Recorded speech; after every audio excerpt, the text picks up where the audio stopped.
Hello friends, last lecture में thermodynamics पे हम लोग डिस्कस कर चुके हैं कि थर्मोडायनेमिक्स क्या होती है, सिस्टम क्या होता है, सराउंडिंग क्या होती है, बाउंड्री क्या होती है, कितने टाइप के सिस्टम्स होते हैं और हमारे को थर्मोडायनेमिक्स स्टडी करने के लिए कौन कौन सी अप्रोचेस होती हैं जिसके द्वारा हम थर्मोडायनेमिक्स की एनालिसिस करते हैं, वेरियस प्रोसेसेस की एनालिसिस करते हैं। जो भी हमें कैलकुलेशंस करनी है, जो भी एनालिसिस करनी है, जो भी एनालिटिकल वाला पार्ट है या कंसेप्चुअल पार्ट है, उसकी एनालिसिस हम कैसे करते हैं। तो मैंने आपको बताया था, एक बार ब्रीफ कर देता हूं, बाद बाकी आपको डिटेल में अगर पढ़ना हो तो आप मेरी प्रीवियस वीडियो को देख सकते हैं, जिसका लिंक आपको डिस्क्रिप्शन बॉक्स में मिल जाएगा और ऊपर भी वो लिंक फ्लैश हो रही होगी। और वीडियो को एंड तक देखेंगे तो वीडियो के एंड में आपको स्क्रीन पर मिल जाएगी उसकी लिंक, ठीक है ना। अब बात करते हैं, मैं आपको ब्रीफ कर देता हूं सिस्टम क्या होता है। सिस्टम वो रीजन है आपका जिस पर हमारा क्या होता है, स्टडी के लिए फोकस होता है, वो हमारा सिस्टम होता है। सिस्टम के बाद उस रीजन को छोड़ के बाद बाकी सारा रीजन जो होता है वो हमारी सराउंडिंग कहलाती है। और सिस्टम और सराउंडिंग को जो भी चीज सेपरेट करती है उसको हम बाउंड्री कहते हैं, ठीक है ना। बाउंड्री जो होती है, मैंने बताया था प्रीवियस लेक्चर में, रियल भी हो सकती है, इमेजिनरी भी हो सकती है। रियल बाउंड्री और इमेजिनरी बाउंड्री। दूसरा कैटेगराइजेशन जो बाउंड्री का होता है वो होता है आपकी बाउंड्री जो है वो आपकी फिक्स्ड भी हो सकती है और आपकी फ्लेक्सिबल भी हो सकती है, ठीक है ना। उसके बाद जो मैंने बताया था आपको, बाउंड्री के बाद सिस्टम्स बताए थे, टाइप्स ऑफ सिस्टम, कितने तरह के सिस्टम्स होते हैं। सिस्टम्स में मैंने बताया था सबसे पहले ओपन सिस्टम, क्लोज सिस्टम और आपका आइसोलेटेड सिस्टम। ओपन सिस्टम वो सिस्टम होता है जिसमें हम मास का और हीट का एक्सचेंज सराउंडिंग के साथ कर सकते हैं। अगर क्लोज सिस्टम की बात करते हैं तो सिर्फ एनर्जी का एक्सचेंज सिस्टम और सराउंडिंग के बीच में पॉसिबल है, पर मास का एक्सचेंज हम सराउंडिंग के और सिस्टम के बीच में नहीं कर सकते। अगर आइसोलेटेड सिस्टम की बात करते हैं तो आइसोलेटेड सिस्टम वो सिस्टम होता है जिसमें ना तो मास का एक्सचेंज पॉसिबल है ना एनर्जी का एक्सचेंज पॉसिबल है, आइसोलेटेड सिस्टम, ठीक है ना। और परफेक्टली आइसोलेटेड सिस्टम क्या होता है, मैंने ये बताया था प्रीवियस लेक्चर में कि यूनिवर्स को हम परफेक्टली आइसोलेटेड सिस्टम की तरह ट्रीट करते हैं। System plus surrounding plus boundary is known as universe. मतलब एज ए होल सब कुछ हमने अगर इंक्लूड कर लिया तो वो क्या हमारा सिस्टम और आपका यूनिवर्स हो गया, ठीक है ना। उसके बाद दो तरह की अप्रोचेस बताई थी थर्मोडायनेमिक्स को स्टडी करने के लिए, होती है माइक्रोस्कोपिक अप्रोच, एक होती है मैक्रोस्कोपिक अप्रोच। अगर मोटी मोटी बात करें तो माइक्रोस्कोपिक मतलब मॉलिक्यूलर एटॉमिक लेवल की अगर हम बात करते हैं, एटॉमिक लेवल पर हम जब स्टडी करते हैं तो हम माइक्रोस्कोपिक अप्रोच को फॉलो करते हैं।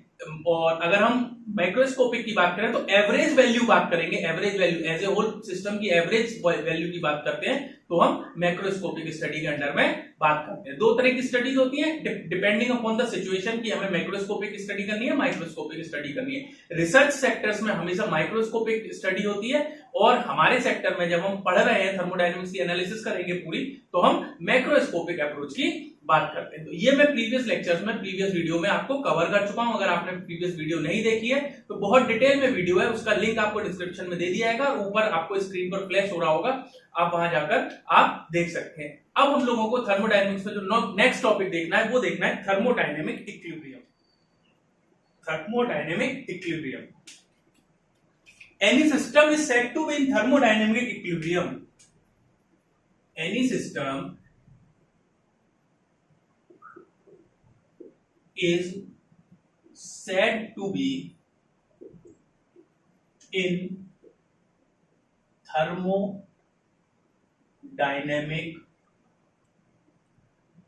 equilibrium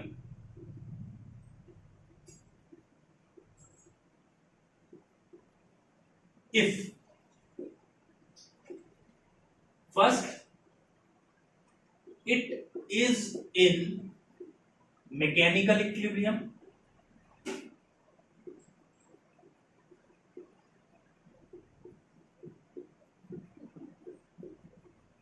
second it is in thermal equilibrium,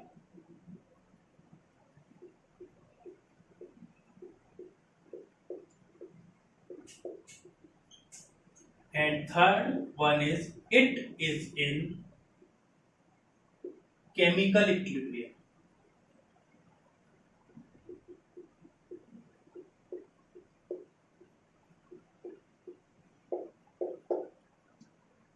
किसी भी सिस्टम को हम थर्मोडायनेमिक इक्विलिब्रियम में तभी बोल सकते हैं जब वो सिस्टम ये तीनों तरह के इक्विलिब्रियम को क्या करेगा, पजेस कर रहा होगा। तीनों तरह के इक्विलिब्रियम उस सिस्टम के अंदर होंगे, thermal equilibrium, chemical equilibrium and mechanical equilibrium. अब बात करते हैं थर्मोडायनेमिक इक्विलिब्रियम। आप समझते हो कि उसकी प्रॉपर्टीज में चेंज नहीं हो रहा हो।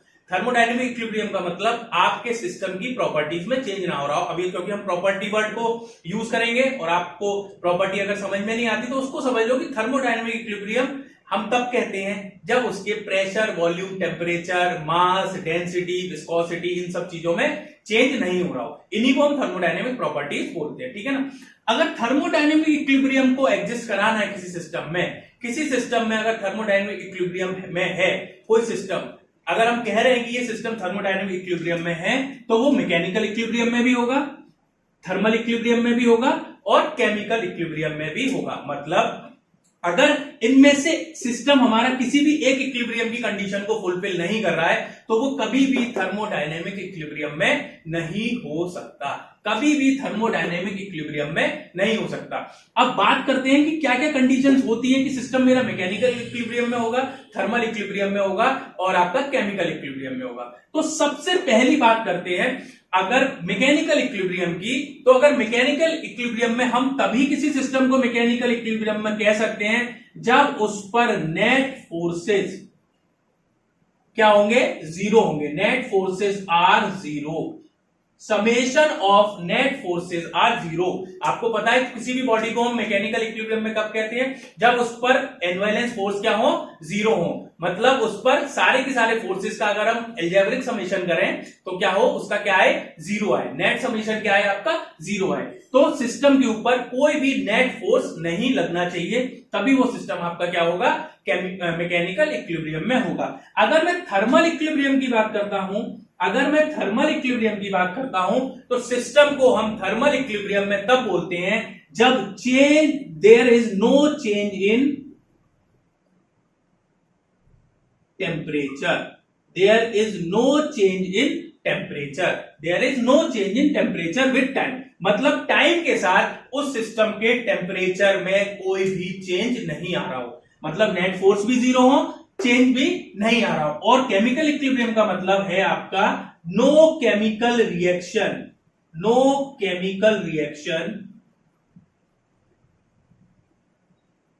And phase change takes place. मतलब ना तो कोई केमिकल रिएक्शन हो रही हो सिस्टम के अंदर और ना ही आपका सिस्टम के अंदर जो भी हमारा फ्लूइड है उसका फेज चेंज हो रहा हो। देखो, अगर केमिकल रिएक्शंस को कराने के लिए भी आपको क्या चाहिए, आपको एक थ्रेशोल्ड एनर्जी की जरूरत पड़ती है। किसी भी केमिकल रिएक्शन को कराने के लिए आपको क्या होती है, एनर्जी की रिक्वायरमेंट होती है। और अगर केमिकल रिएक्शन हो रही होगी तो वो एनर्जी आपको क्या करनी पड़ेगी, सप्लाई करनी पड़ेगी, या फिर जो सिस्टम के अंदर एनर्जी एसोसिएट है उसी एनर्जी को एब्जॉर्ब करके क्या होगी, वो केमिकल रिएक्शन हो रही होगी। दूसरी बात, कुछ केमिकल रिएक्शन एक्सोथर्मिक होती है, कुछ केमिकल रिएक्शन एंडोथर्मिक होती है, तो यानी कि चेंज इन हीट उसमें भी पॉसिबल है। और अगर फेज चेंज हो रही होगी तो सिस्टम मेरा क्या कर रहा होगा, कम से कम कुछ नहीं कर रहा होगा तो लेटेंट हीट का तो यूज कर ही रहा होगा। लेटेंट हीट कौन सी हीट होती है, लेटेंट हीट वो हीट होती है जो आपकी क्या करती है, फेज चेंज करने के लिए यूटिलाइज होती है। मतलब सॉलिड से लिक्विड, लिक्विड से गैस, गैस से लिक्विड, लिक्विड से सॉलिड। तो जो जिस हीट को एब्जॉर्ब करके सिस्टम अपनी फेज चेंज करता है उस हीट को क्या कहते हैं हम लोग, आपकी लेटेंट हीट। और स्पेसिफिक हीट क्या होती है, स्पेसिफिक हीट वो हीट होती है जिसको एब्जॉर्ब करने के बाद सिस्टम का टेम्परेचर चेंज होता है। आपकी लेटेंट हीट और स्पेसिफिक हीट दो तरह की हीट होती है, ठीक है ना। तो आपका सिस्टम तभी हम कहेंगे कि थर्मोडायनेमिक इक्विलिब्रियम में है जब वो मैकेनिकल, थर्मल और केमिकल इक्विलिब्रियम में एक साथ एग्जिस्ट कर रहा हो। अगर इनमें से कोई भी केमिकल, आपका कोई भी इक्विलिब्रियम डिस्टर्ब है तो सिस्टम हमारा थर्मोडायनेमिक इक्विलिब्रियम में कभी भी एग्जिस्ट नहीं कर सकता है। होप आपको क्लियर हुआ होगा कि थर्मोडायनेमिक इक्विलिब्रियम हमारा क्या होता है, ठीक है ना। अब हम जो नेक्स्ट टॉपिक देखने जा रहे हैं वो देखने जा रहे हैं प्रॉपर्टी ऑफ अ सिस्टम का मतलब हम बात कर रहे हैं थर्मोडायनेमिक प्रॉपर्टीज की, थर्मोडायनेमिक प्रॉपर्टी की। थर्मोडायनेमिक प्रॉपर्टी क्या है, पहले तो समझे प्रॉपर्टीज क्या होती है। प्रॉपर्टी, सिस्टम की प्रॉपर्टी का मतलब है सिस्टम की कैरेक्टरिस्टिक्स। कैरेक्टरिस्टिक्स का मतलब मेजरेबल वैल्यूज। कैरेक्टरिस्टिक्स और मेजरेबल वैल्यू। मतलब समझो, मेजरेबल वैल्यू का मतलब क्या है? कोई सिस्टम है मेरा भैया, ये कोई सिस्टम है मेरा, ठीक है, कोई सिस्टम है मेरा, ठीक है ना। इसके अंदर क्या है? फ्लूइड भरा हुआ है। इसके अंदर क्या है? फ्लूइड भरा हुआ है। ये सिस्टम की बाउंड्री है, ठीक है ना। सिस्टम की बाउंड्री है, किस तरह की बाउंड्री होगी आपकी? Real and fixed. Real and fixed boundary हो गई। ये आपका क्लोज सिस्टम का एग्जांपल हो गया। अब मैं इसमें क्या क्या मेजरेबल वैल्यूज हैं, क्या क्या मेजरेबल वैल्यूज हैं, जैसे मैं बता सकता हूं इसका प्रेशर क्या है, इसके अंदर जो फ्लूइड है उसका टेम्परेचर क्या है, इसके अंदर जो फ्लूइड है उसका वॉल्यूम क्या है, इसके अंदर जो फ्लूइड है उसकी विस्कोसिटी क्या है, इसके अंदर जो फ्लूइड है उसकी डेंसिटी क्या है, इसके अंदर जो फ्लूइड है उसकी आपकी क्या है? एंथैल्पी क्या है। एंथैल्पी एंट्रोपी क्या करेंगे हम लोगों को डिस्कस करनी है बहुत डिटेल में। एंट्रोपी क्या है, इसके अंदर जो फ्लूइड है उसका आपकी क्या है? रिलेटिव डेंसिटी क्या है,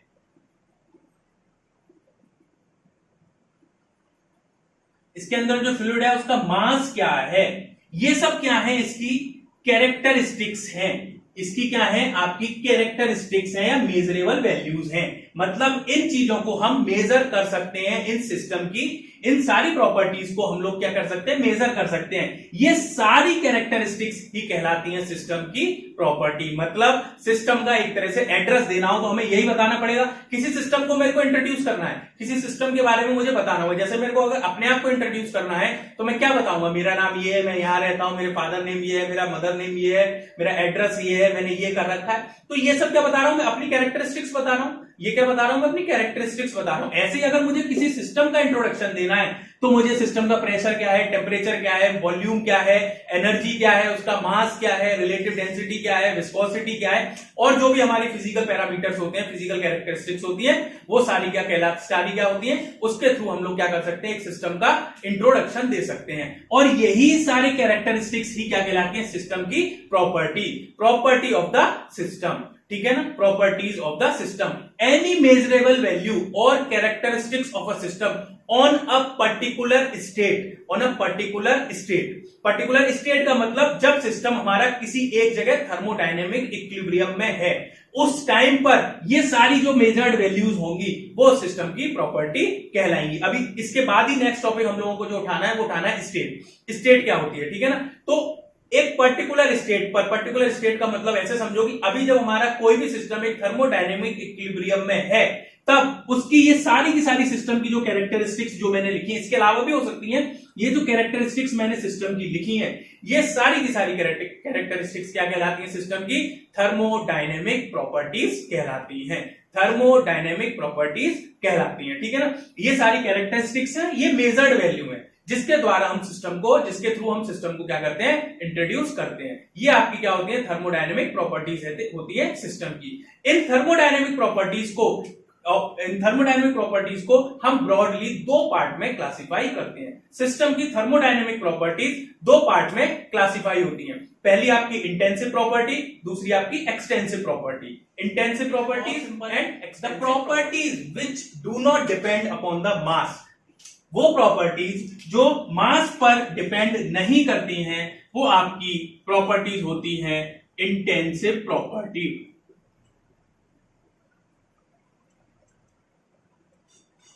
The properties that do not depend upon the mass of the system are known as intensive properties, and extensive properties depends upon mass of the system. Depends upon mass of the system. वो properties जो आपकी मास पर depend होंगी वो आपकी क्या होंगी? Extensive properties होंगी। और जो प्रॉपर्टी आपकी मास पर डिपेंड नहीं करेंगी, इंडिपेंडेंट ऑफ मास होंगी, वो प्रॉपर्टीज आपकी सिस्टम की क्या कहलाएंगी, इंटेंसिव प्रॉपर्टी। दो तरह की प्रॉपर्टी है, intensive property and extensive property. अब कैसे पता करेंगे कि मास पर डिपेंडेंट है या नहीं है, वो हम देख लेते हैं। पहले उससे पहले एक बार कुछ एग्जाम्पल लिख लेते हैं इंटेंसिव प्रॉपर्टी के और एक्सटेंसिव प्रॉपर्टीज के, उसके बाद मैं आपको डिटेल में एक्सप्लेन करूंगा। बहुत इजी है, वेरी वेरी इजी है आइडेंटिफाई करना कि आपकी प्रॉपर्टी इंटेंसिव है या एक्सटेंसिव है। ठीक है,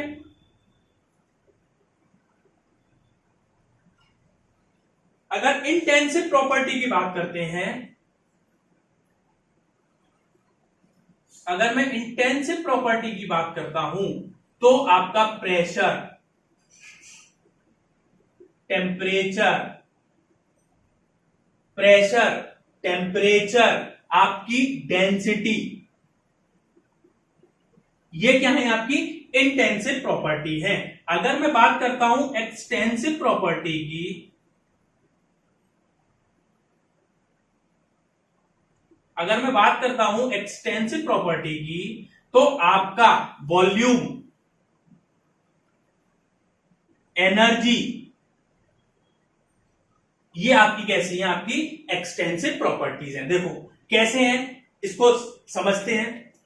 मास पर डिपेंड कैसे नहीं कर रही हैं और मास पर डिपेंड कैसे कर रही हैं। बहुत इजी एग्जांपल, इजी वे में मैं आपको समझाता हूं। मैंने क्या किया, मैंने एक सिस्टम लिया, इसी को समझना बहुत आसानी से समझ में आएगा। मैंने एक सिस्टम लिया, ये मेरा सिस्टम है, ये मेरा सिस्टम है। इसके अंदर क्या किया, इसके अंदर मैंने एक फ्लूइड भर रखा है, इसके अंदर एक गैस भर रखी है।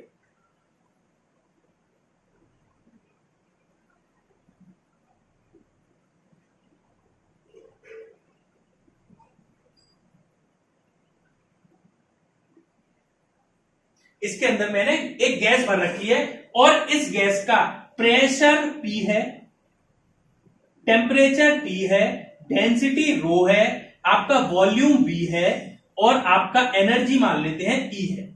सपोज छोटे कुछ एग्जांपल लेके चल रहे हैं, ठीक है ना। ये मेरा सिस्टम था जिसका प्रेशर P है, टेम्परेचर T है, डेंसिटी रो है, वॉल्यूम V है, एनर्जी E है, विस्कोसिटी म्यू है। विस्कोसिटी क्या है, म्यू है। विस्कोसिटी भी ऐड कर लेते हैं तो आपको समझ में आएगा कि अब मैंने क्या किया भाई, अब मैंने क्या किया, इसमें एक वर्चुअल क्या कर दिया, पार्टीशन लगा दिया, इमेजनरी पार्टीशन लगा दिया बीच में से। इसमें क्या कर दिया, सिस्टम में मैंने इमेजनरी पार्टीशन लगा दिया और इस सिस्टम को हाफ पार्ट में ब्रेक कर दिया। हाफ पार्ट में ब्रेक कर दिया, एक सिस्टम बना दिया ये और दूसरा सिस्टम बना दिया ये, एक सिस्टम बना दिया ये और दूसरा सिस्टम बना दिया ये। ठीक है ना, मतलब मैंने मास को जो था, मास को आधा आधा कर दिया, मास को आधा आधा कर दिया। तो अगर इस पूरे सिस्टम का मास m था, इस पूरे सिस्टम का मास m था, तो ये बताओ कि मेरे को कि अब इस सिस्टम का मास कितना रह गया होगा, m/2, और इस वाले सिस्टम का मास भी कितना रह गया होगा, m/2 रह गया होगा या नहीं रह गया होगा, मास आधा आधा कर दिया मैंने। अब एक एक प्रॉपर्टी लेते हैं। प्रेशर, प्रेशर क्या होता है, प्रेशर होता है the force exerted by the molecule of gas per unit area per unit time. ठीक है ना, प्रेशर क्या होता है आपका, force exerted by the molecules on the container of the ball per unit area. अगर प्रेशर की मैं बात करूंगा, अगर मैं प्रेशर की बात करूंगा तो क्या प्रेशर में कुछ चेंज हुआ होगा। अगर आपका नंबर ऑफ मॉलिक्यूल्स कम हो गए हैं, मान लो प्रेशर जो था वो फोर्स अपॉन एरिया था, और फोर्स अपॉन एरिया का मतलब क्या है, नंबर ऑफ मॉलिक्यूल जो हिट कर रहे थे, मोमेंटम ट्रांसफर कर रहे थे, मतलब m/2 इंटू वेलोसिटी में तो कुछ भी चेंज नहीं किया। सॉरी, आपका पहले क्या था, m इंटू v था, अपॉन एरिया था a, पहले इनिशियली समझना इसको। इनिशियली क्या था, प्रेशर। फाइनली देखते हैं, जब मैंने आधा कर दिया तो मैं इस कंटेनर की बात कर रहा हूं, तो प्रेशर तो फोर्स अपॉन एरिया ही रहेगा। अब फोर्स अपॉन एरिया में मास कितना हो गया, m/2, वेलोसिटी तो वही है, वेलोसिटी में चेंज आया नहीं है, और एरिया भी क्या हो गया है, a/2। तो 2 से 2 कट गया, अब भी क्या आ रहा है, m इंटू वी अपॉन ए। क्या प्रेशर चेंज हुआ मॉलिक्यूल्स का, प्रेशर चेंज हुआ नहीं हुआ, तो प्रेशर कितना रह गया, p और P, दोनों तरफ क्या हो गया P एंड P। अगर मैं टेम्परेचर की बात कर रहा हूं तो ऑब्वियसली ना हमने हीट दी है, ना हमने इसमें से हीट निकाली है, ना इसमें हीट दी है, ना इसमें से मैंने हीट को निकाला है। तो टेम्परेचर में भी कोई भी चेंज नहीं आएगा, यहां पर भी T होगा, यहां पर भी T होगा। टेम्परेचर तो तभी चेंज हो सकता है, सिस्टम का चेंज हो सकता है, या तो उस पर वर्क डन करें या एनर्जी का एक्सचेंज करें। कुछ भी नहीं किया, सिर्फ मैंने वर्चुअल पार्टीशन लगा के मॉलिक्यूल्स को आधा आधा कर दिया। अब बात करते हैं वॉल्यूम की। अब बात करते हैं वॉल्यूम की। अगर मास आधा आधा हो गया है, एरिया आधा आधा हो गया है, तो वॉल्यूम तो चेंज हुआ होगा। वॉल्यूम क्या हो जाएगा, V/2। अगर बात करें एनर्जी की, तो इसके अंदर जो एनर्जी मॉलिक्यूल्स ने कंटेन की होगी, जब पहले E थी तो एनर्जी, इसमें मॉलिक्यूल आधे आधे हो गए तो ऑब्वियसली एनर्जी भी क्या हो जाएगी, आधी आधी हो जाएगी। आइडियली बात करें तो E/2 पर डेंसिटी क्या होती है, डेंसिटी होती है मास अपॉन वॉल्यूम। डेंसिटी क्या होती है, मास अपॉन वॉल्यूम, और वो प्रॉपर्टी ऑफ द फ्लूइड होती है, ना कि property of the system. Density क्या होती है, प्रॉपर्टी ऑफ द फ्लूइड होती है। तो डेंसिटी आपकी क्या रहेगी, दोनों तरफ रो रहेगी, ठीक है ना। तो इस तरह से आप देखो, मास चेंज हो गया, प्रेशर चेंज नहीं हुआ, टेम्परेचर चेंज नहीं हुआ, वॉल्यूम चेंज हो गया, आपका एनर्जी चेंज हो गई, डेंसिटी चेंज नहीं हुई।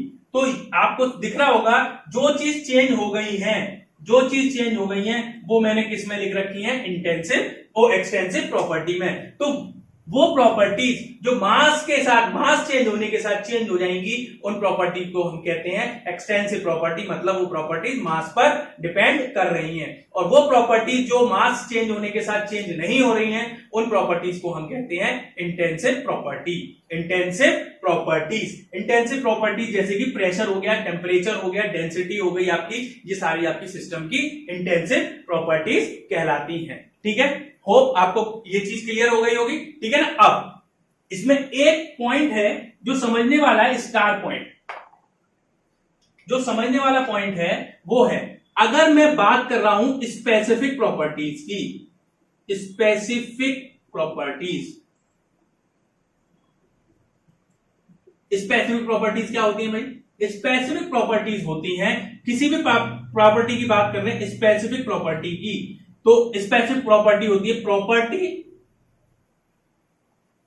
Per unit mass, per unit mass, per unit mass, ठीक है ना। यानी कि किसी कोई भी प्रॉपर्टी हो, उसको अगर हम मास से डिवाइड कर दें तो आपकी क्या बन जाती है, वो स्पेसिफिक प्रॉपर्टी बन जाती है। मतलब स्पेसिफिक प्रॉपर्टी बन जाती है। और सारी की सारी स्पेसिफिक प्रॉपर्टीज आपकी जो होती हैं, सारी की सारी स्पेसिफिक प्रॉपर्टीज जो होती हैं, वो आपकी होती हैं इंटेंसिव प्रॉपर्टीज। सारी की सारी जो प्रॉपर्टीज होती हैं वो आपकी इंटेंसिव प्रॉपर्टीज होती हैं, ठीक है ना। जितनी भी स्पेसिफिक प्रॉपर्टीज होंगी वो आपकी इंटेंसिव प्रॉपर्टी होंगी। मतलब किसी भी प्रॉपर्टी को अगर मैं मास से डिवाइड कर दूं तो वो क्या हो जाएगी, आपकी इंटेंसिव प्रॉपर्टी हो जाएगी। अगर मैं बात कर रहा हूं सपोज दैट वॉल्यूम की, अगर मैं वॉल्यूम की बात कर रहा हूं तो वॉल्यूम मेरी कैसी है, एक्सटेंसिव प्रॉपर्टी है। अगर मैं वॉल्यूम पर यूनिट मास की बात करूंगा, वॉल्यूम को मास से डिवाइड कर दूंगा, तो वो कैसी प्रॉपर्टी हो गई, स्पेसिफिक प्रॉपर्टी हो गई, वो स्पेसिफिक प्रॉपर्टी। और वो कैसी हो गई, आपकी इंटेंसिव हो गई, वो आपकी कैसी हो गई, इंटेंसिव प्रॉपर्टी हो गई। मतलब कोई भी स्पेसिफिक प्रॉपर्टी अगर लिखी है, मतलब ऐसे समझो कि मास से डिवाइड करने के बाद कोई भी प्रॉपर्टी आपकी इंटेंसिव प्रॉपर्टी हो जाती है।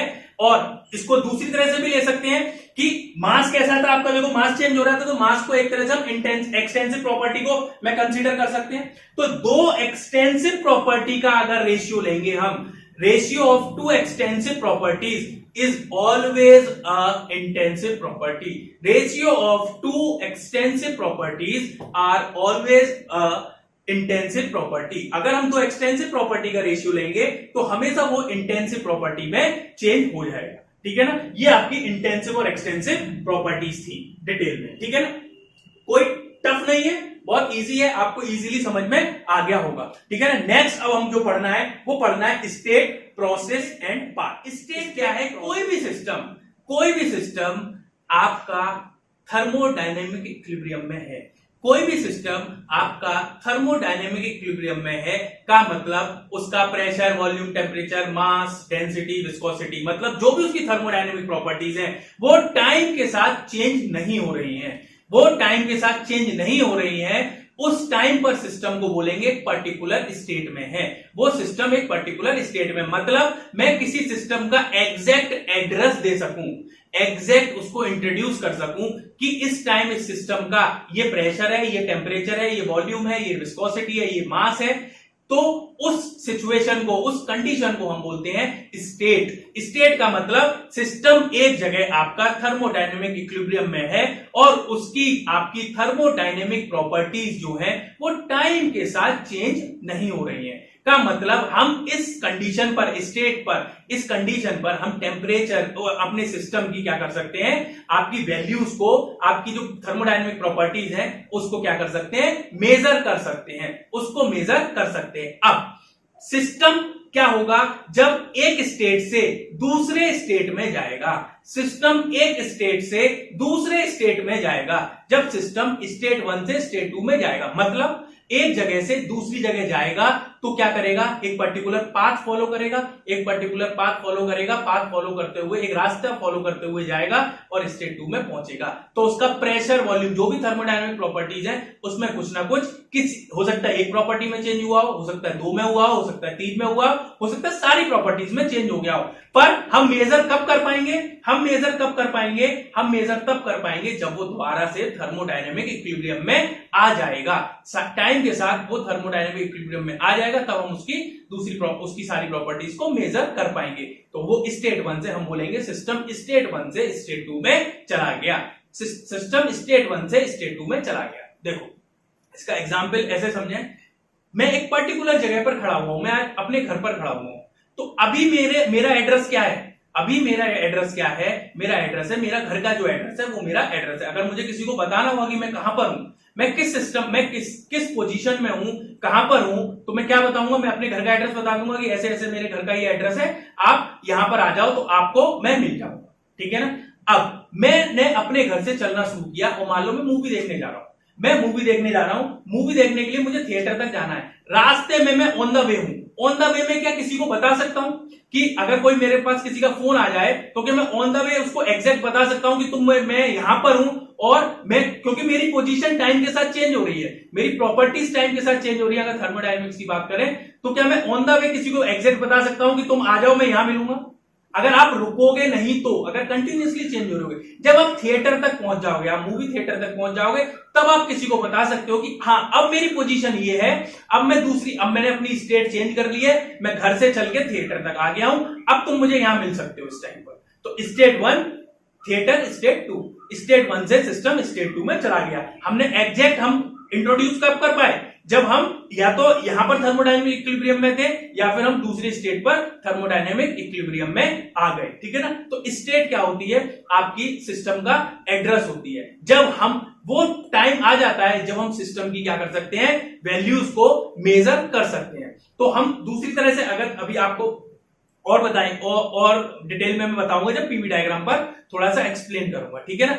स्टेट के बाद होता है प्रोसेस। सिस्टम मेरा स्टेट 1 से स्टेट 2 में गया, सिस्टम मेरा स्टेट 1 से स्टेट 2 में गया, इसी चीज को हम बोलते हैं प्रोसेस। मतलब कन्वर्जन ऑफ, या फिर आपका conversion of the properties of the system from state 1 to state 2 is known as process.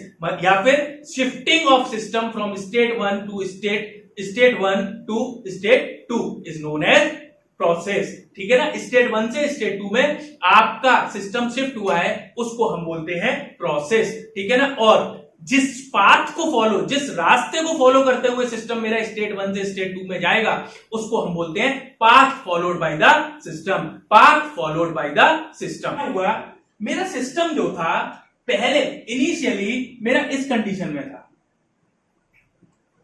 तो यहां पर सिस्टम रखा हुआ था। मैंने क्या किया, इसको बोला 1 पॉइंट, इसको बोला 1 पॉइंट। इस टाइम पे सिस्टम का प्रेशर ये रहा होगा और वॉल्यूम आपका ये रहा होगा, P1 एंड V1। अगर मैं इसके कोऑर्डिनेट लिखूं तो लिखूंगा क्या, P into V1, P1 into V1, coordinate का प्रेशर और वॉल्यूम लिखूंगा।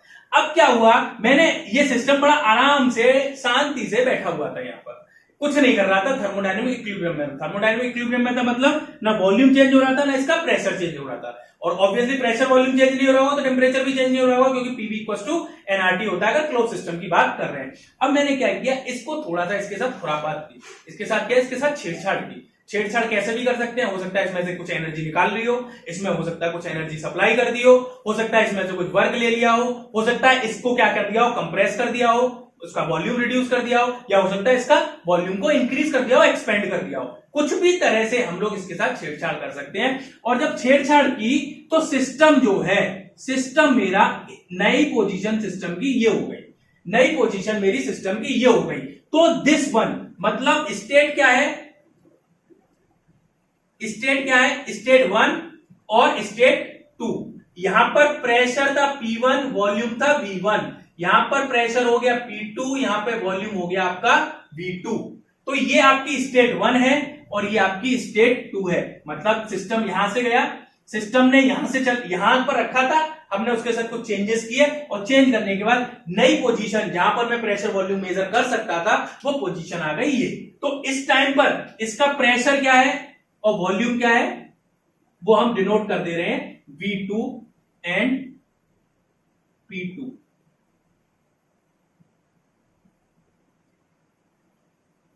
प्रेशर P2 और वॉल्यूम V2, ये आपकी क्या हो गई, नया सिस्टम बन गया P2, V2। सिस्टम मेरी नई जगह आ गया, जो हमारी, या फिर हम थर्मोडायनेमिक्स की बात करें तो नए स्टेट में आ गया, नई स्टेट में आ गया, ठीक है ना, नई स्टेट में आ गया।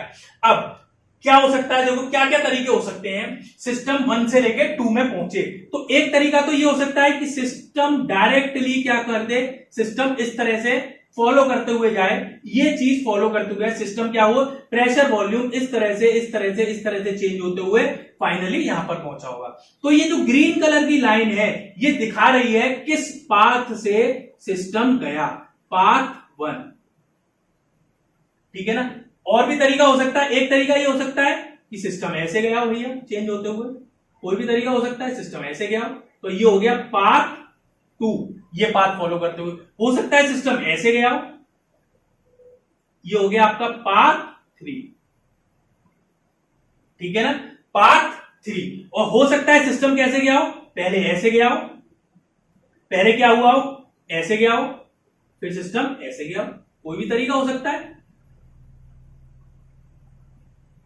ये हो गया पार्ट 4, कोई भी तरीका हो सकता है। तो सिस्टम फर्स्ट स्टेट से स्टेट 2 में जा रहा है, और जो भी पाथ फॉलो करते हुए जा रहा है, जिस तरह से पाथ फॉलो करते हुए जा रहा है, वो पाथ जो है, वो जो रास्ता फॉलो करते हुए जा रहा है वो क्या कहलाता है, हमारा पाथ कहलाता है, ठीक है ना। और conversion of state from conversion of a system from state 1 to state 2 या state 2 to state 1 is known as process. तो प्रोसेस क्या हो गया, हमारा पाथ क्या हो गया।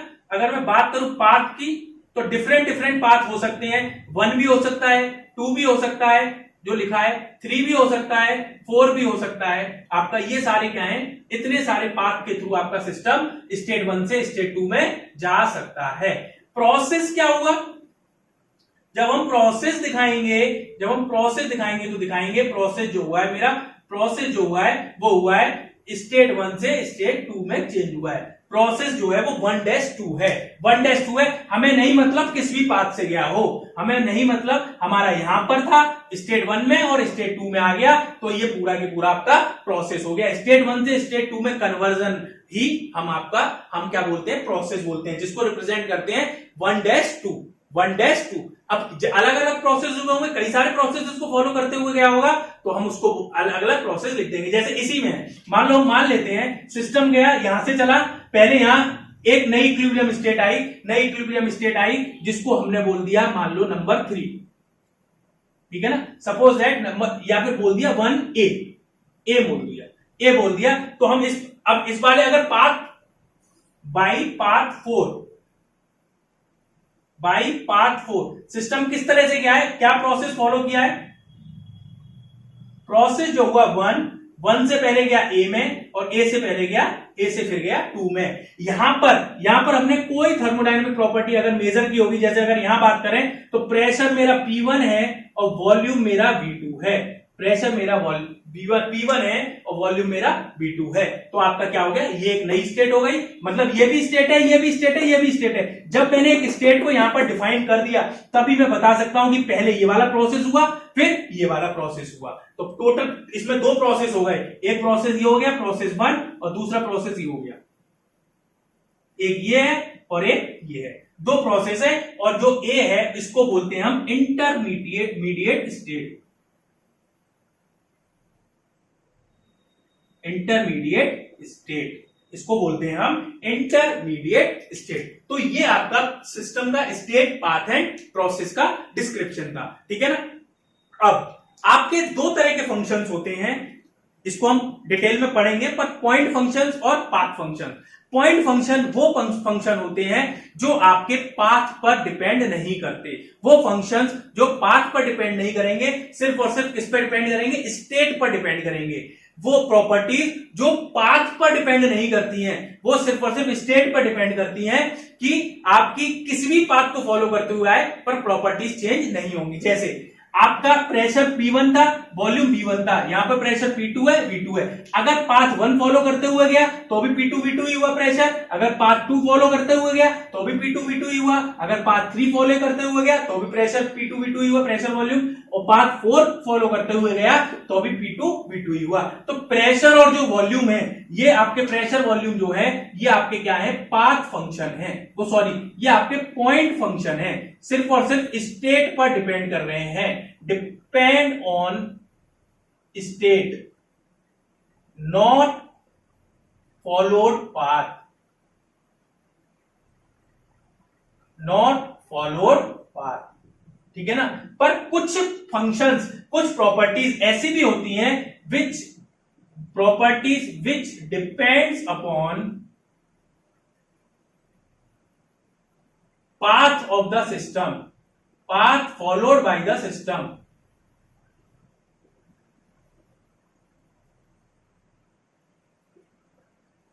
are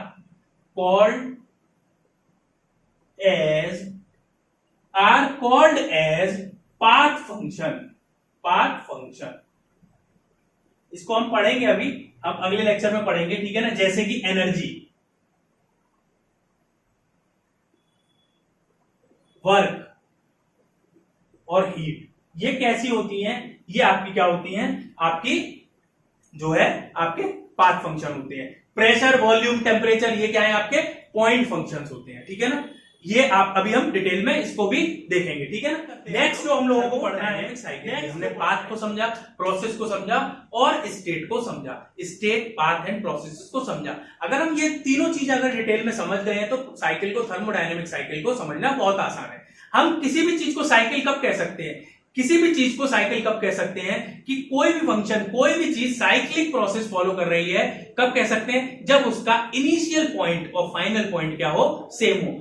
मतलब जहां से सिस्टम ने स्टार्ट किया, घूम फिर के सब कुछ करने के बाद, वेरियस प्रोसेसेस को फॉलो करने के बाद, वेरियस पाथ को फॉलो करते हुए, वेरियस प्रोसेस को फॉलो करते हुए वो क्या आ जाए, अपनी इनिशियल स्टेट में आ जाए। When a system is in a process is in thermodynamic cycle when its initial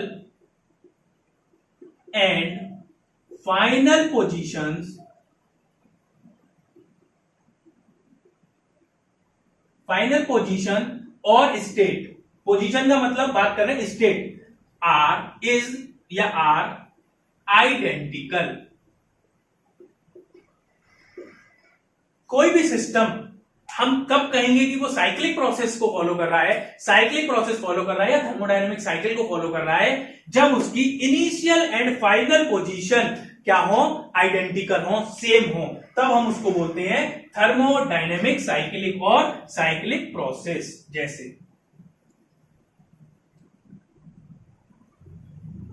अब ये थोड़ा थोड़ा हम लोगों को पीवी डायग्राम से फेमिलियर होना पड़ेगा, प्रेशर वॉल्यूम डायग्राम से फेमिलियर होना पड़ेगा, और आप बहुत पढ़ भी चुके हो। देखो क्या किया, सिस्टम यहां से चला भाई, स्टेट 1 से मैं नाम लेते जा रहा हूं, ध्यान रखना। स्टेट 1 से चला सिस्टम ने क्या किया, पहले एक प्रोसेस किया 1 से लेके 2 तक गया, कोई दिक्कत नहीं, 1 से लेके 2 तक गया। फिर सिस्टम यहां नहीं रुका, ये स्टेट 1 से स्टेट 2 में गया, स्टेट 2 से सिस्टम आया स्टेट 3 में, स्टेट 2 से आया स्टेट 3 में, स्टेट 2 से स्टेट 3 में आया। स्टेट 3 से क्या किया, सिस्टम लौट के आपकी क्या आ गया, स्टेट 1 में आ गया। हमने कुछ भी किया हो, किसी भी तरह से स्टेट आपका 1 में लौट आया, तो क्या बन गया, एक ये पूरा साइकिल बन गया। इसको अगर मेरे को प्रोसेस दिखाना होगा, इसको अगर प्रोसेस लिखूंगा तो प्रोसेस कैसे लिखूंगा, पहले सबसे पहले प्रोसेस हुआ 1 से 2, फिर 2 to 3, फिर 3 to 1, यानी कि इनिशियल स्टेट क्या थी 1, इनिशियल स्टेट क्या थी उसकी 1, और फाइनल स्टेट भी क्या हो गई 1। तो initial state and final state are identical, then the process is known as cyclic process, then the process is known as cyclic process. और भी हो सकते हैं, ठीक है ना, और कैसे हो सकता है, देखो P एंड V बना सकते हैं, ऐसे गया स्टेट 1 से स्टेट 2 में, और फिर 2 से लौट के आ गया स्टेट 1 में। ये भी कैसा एग्जाम्पल है आपके साइक्लिक प्रोसेस का, ये भी कैसा एग्जाम्पल है आपके साइक्लिक प्रोसेस का। 1 से 2, 2 से 1, तो ये प्रोसेस क्या हो गया, 1 से 2, 2 से 1। देखो initial position and final positions are identical, then this is known as cyclic process. और थर्मोडायनेमिक साइकिल, थर्मोडायनेमिक साइकिल, ये हो गया आपका साइक्लिक प्रोसेस। तो a system is said to be in cyclic process when the initial position and final positions are identical, when initial position and final position are identical। Thermodynamic cycle हम कब कहेंगे, जब उसकी इनिशियल पोजीशन और final position identical हो, चाहे उसने path कोई भी फॉलो किया हो, घूम फिर के कोई भी आपके प्रोसेसेस हुए हैं, पर वो लौट फिर के आपकी इनिशियल कंडीशन पर लौट आए, तो हम उसको बोलते हैं थर्मोडायनेमिक साइकिल। क्या बोलते हैं, थर्मोडायनेमिक साइकिल। ठीक है ना, आज के लिए इतना ही। अब नेक्स्ट लेक्चर में हम लोगों को पढ़ना है पॉइंट फंक्शन क्या होता है, पाथ फंक्शन क्या होता है, और अब हम जो थर्मोडायनेमिक्स की एनालिसिस करेंगे उसमें थोड़ा सा एंटर करेंगे रिवर्सिबल प्रोसेसेस क्या होते हैं, इरिवर्सिबल प्रोसेसेस क्या होते हैं। देन आफ्टर हम लोग क्या पढ़ेंगे, zeroth law of thermodynamics, temperature को इंट्रोड्यूस करेंगे, जीरोथ लॉ ऑफ थर्मोडायनेमिक्स, और उसके बाद हम लोग आगे बढ़ जाएंगे कि आपका हीट क्या होती है, वर्क क्या होती है, क्योंकि हमें आपका हीट और वर्क में ही डील करना है पूरी थर्मोडायनेमिक साइकिल में। पहले हीट वर्क में डील करना है, फिर हमें एंथैल्पी एंट्रोपी में डील करना है। ठीक है ना, तो आज के लिए इतना ही। और अगर आपको ये वीडियो अच्छी लगी हो तो वीडियो को लाइक शेयर करें और चैनल को सब्सक्राइब करें और बेल आइकन को प्रेस करें, जिससे कि आपको वीडियो के लेटेस्ट वीडियो के नोटिफिकेशन मिलते रहें। और आपको जो भी वीडियोस देखनी है, प्रीवियस वीडियोस का डिस्क्रिप्शन में मैं आपको लिंक दे दूंगा, और वीडियो के बीच में आपको प्रीवियस बेसिक वीडियो का आपको लिंक फ्लैश हो रहा होगा, आप वहां पर क्लिक करके प्रीवियस वीडियो को भी देख सकते हैं। और आपके कोई सजेशंस हो, आपके कोई भी क्वेरीज हो, तो नीचे डिस्क्रिप्शन में मेरे टेलीग्राम चैनल का लिंक रहता है। टेलीग्राम चैनल पर आप टेलीग्राम चैनल को ज्वाइन करने के बाद आप उसको डिटेल में आप मेरे को अपने डाउट्स को पूछ सकते हैं। ठीक है, थैंक यू वेरी मच।